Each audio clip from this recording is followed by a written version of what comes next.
गोकुल शांत था। बाल कृष्ण मुस्कुरा रहे थे। कंस की भेजी पूतना द्वार पर थी।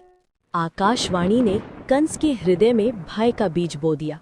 कुछ समय पश्चात देवर्षि नारद मुनि मथुरा पहुंचे। उन्होंने कंस से कहा, जिस बालक से तुझे भय है वही देवकी का 8वां पुत्र है और आज गोकुल में नंदलाल के घर पल रहा है। अब कंस का संदेह समाप्त हो चुका था। भय और क्रोध से भरकर वो गरजा, यदि वो बालक गोकुल में है तो मेरे असुर उसे खोज निकालेंगे। तभी उसने पूतना नामक राक्षसी को बुलाया, जो बालकों के वध में निपुण थी। पूतना कोई साधारण राक्षसी नहीं थी।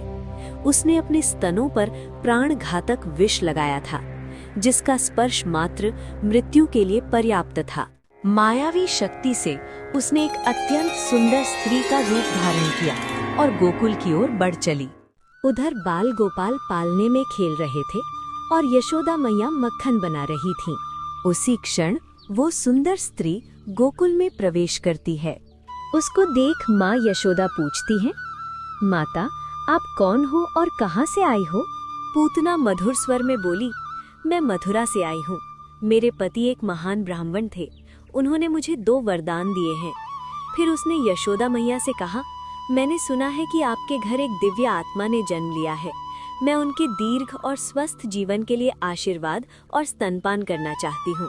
ममता से भरी यशोदा मैया उसके छल को पहचान न सकी और बाल कृष्ण को उसके गोद में दे दिया। उसने कृष्ण के सिर पे हाथ रख कुछ मंत्र बोले। जैसे ही उसने बाल कृष्ण को स्तनपान कराया, कृष्ण ने केवल दूध नहीं बल्कि उसका विष, उसका प्राण और उसका अहंकार सब खींचना आरंभ कर दिया। कुछ ही क्षणों में पूतना तड़पने लगी। वो चीखती हुई धरती पर इधर उधर भागने लगी। असहनीय पीड़ा में उसने अपना भयानक राक्षसी रूप धारण किया और बाल कृष्ण को लेकर आकाश में उड़ गई। पर ये लीला अधिक समय तक न चली। कुछ ही क्षणों बाद पूतना का विशाल शरीर गोकुल के बाहर धरती पर आ गिरा और उसका वहीं अंत हो गया।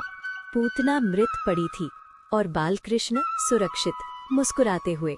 एक गोपी ने बाल कृष्ण को उठाकर यशोदा मैया की गोद में सौंप दिया। यशोदा मैया ने अपने लाला को हृदय से लगा लिया और कृष्ण मानो सब जानते हुए मुस्कुराते रहे। उस दिन गोकुल नगरी आनंदमय थी। जो मारने आई थी उसे भी मोक्ष मिला। ये थी श्री कृष्ण की लीला, करुणा की विजय।